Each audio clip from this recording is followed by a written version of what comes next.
perfil das pacientes que têm procurado consultas sobre menopausa tem mudado. Ainda bem que com toda essa divulgação que a gente tem vivenciado na internet falando sobre menopausa, tem trazido um público que ficava perdido, que é o público de mulheres que estão na pré-menopausa, na transição menopausal.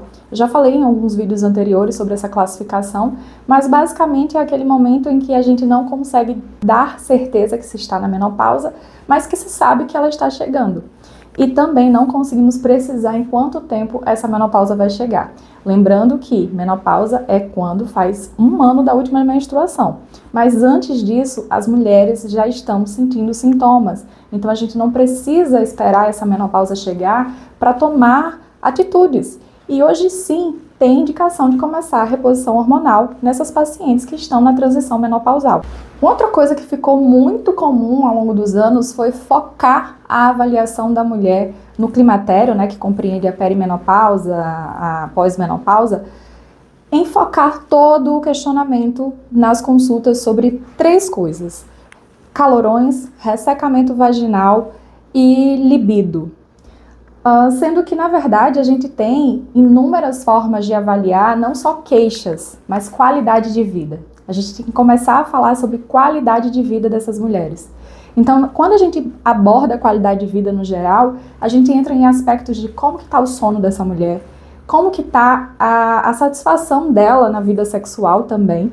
A gente também consegue pontuar e fazer avaliações com scores, né? Com rastreios que a gente tem, que são calculadoras validadas, que a gente consegue inclusive ver como estavam antes os sintomas e como esses sintomas vão estar depois das terapêuticas, que nem sempre é só reposição hormonal. Existe toda uma linha de cuidado e uma programação que a gente propõe para essa mulher nessa fase. Eu já falei aqui para vocês em alguns momentos em que a minha intenção é que a gente transforme ciência em um cuidado sério, em um cuidado respaldado e ético para as mulheres na menopausa.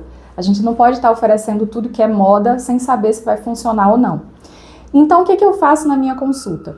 Com base nos estudos que eu leio, dos artigos e do que a gente tem de vivência dentro, né, dos muros da universidade, do hospital, escola, eu tento traduzir isso para a minha consulta.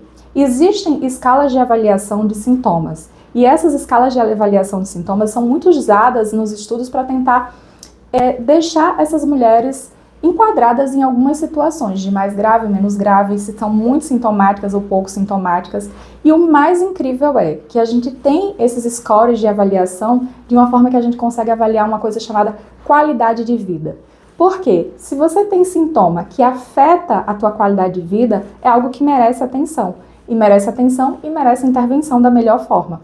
E a melhor coisa desses questionários que eu aplico nas minhas consultas, essas avaliações, é que eu consigo pontuar como chegou essa mulher para mim na avaliação inicial e também como que ela ficou depois das terapêuticas propostas.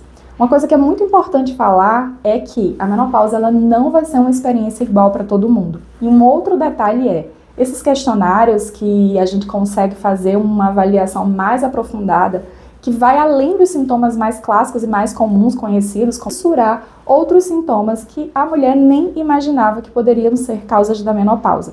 Vou dar aqui alguns exemplos para vocês, como por exemplo, palpitação, queixas geniturinárias, que são as queixas urinárias, infecção urinária de repetição, perda de urina. Algumas outras queixas como problemas interpessoais, né? Se a mulher está mais irritada, se ela está mais exausta, como que está na vida sexual também, como que está a satisfação nessa vida sexual, como que está o sono. Não é só dizer eu estou com dificuldade de dormir, vamos tentar entender como que é esse sono. É uma insônia na fase inicial? É dificuldade de manter o sono? É acordar durante a noite? Se esse sono está reparador ou não, porque não adianta dormir e não acordar descansada.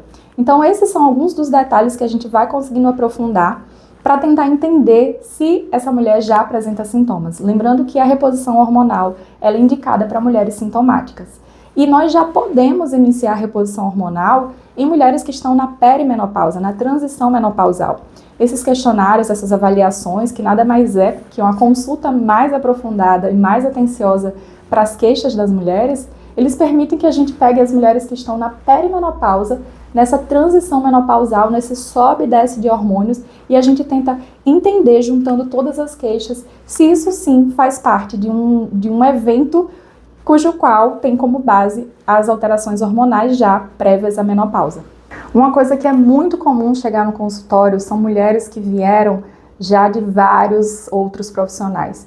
E é muito comum na fase de transição menopausal, em que os hormônios são avaliados no sangue e são vistos como normais, que essa paciente não está na menopausa. Sim, ela pode não estar na menopausa, mas a transição menopausal, ela é uma fase em que se pode ter sintomas. E é muito comum que essas pacientes cheguem com vários remédios, por exemplo, psiquiátricos. Isso porque a consulta talvez se deteve só a avaliar sintomas clássicos.